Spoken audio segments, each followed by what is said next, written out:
സിബിനും ശ്രീതുവും രാത്രി ലൈവിൽ സംസാരിക്കുന്ന സമയത്ത് ഇവിടെ നിന്ന് പോകണമെങ്കിൽ ഇവിടെ വഴക്കിട്ടേ തീരൂ എന്ന് പറയുന്നുണ്ട്. ഈ ആഴ്ച അധികം വഴക്കുകളൊന്നും നടന്നിട്ടില്ല. പക്ഷേ അടുത്ത ആഴ്ച നമ്മൾ എന്തായാലും വെറുതെ ഇരിക്കാനായിട്ട് പോകുന്നില്ല. ലാലേട്ടൻ വന്ന് പോയതിന് ശേഷം നെക്സ്റ്റ് തിങ്കളാഴ്ച നോമിനേഷൻ കഴിഞ്ഞാൽ ഇവിടെ അടി പൊട്ടുമെന്നുള്ള കാര്യം ഷുവറാണ് എന്ന് പറയുന്നുണ്ട്. പിന്നെ എനിക്കിവിടെ നിന്ന് പോകണമെങ്കിൽ ഇവിടെ അടി കൂടേണ്ട ആവശ്യകത വരുന്നുണ്ട്. ജാസ്മിനൊക്കെ ആയിട്ട് ഒരു ഉഗ്രം വഴക്ക് ഞാൻ പ്രതീക്ഷിക്കുന്നുണ്ട്.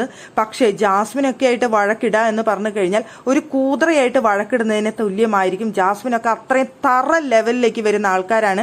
അങ്ങനെ എൻ്റെ അടുത്ത് അങ്ങനെ തറ ലെവലിൽ സംസാരിച്ചു കഴിഞ്ഞാൽ തിരിച്ചും ഞാൻ ആ തറ ലെവലിൽ തന്നെ തിരിച്ചും മറുപടി കൊടുക്കേണ്ടി വരും. അപ്പൊ ജാസ്മിനൊക്കെ ആയിട്ട് അങ്ങനെ ഒരു വഴക്കുണ്ടാവുന്നത് എനിക്ക് ആലോചിക്കാൻ പറ്റുന്നില്ല. ജാസ്മിനൊക്കെ അത്രയും കൂതറയാണെന്നാണ് അവിടെ സിബിനിരുന്ന് പറയുന്നത്. ജാസ്മിനെ വളരെയധികം മോശമായിട്ടാണ് അവിടെ സിബിനിരുന്ന് സംസാരിക്കുന്നത്.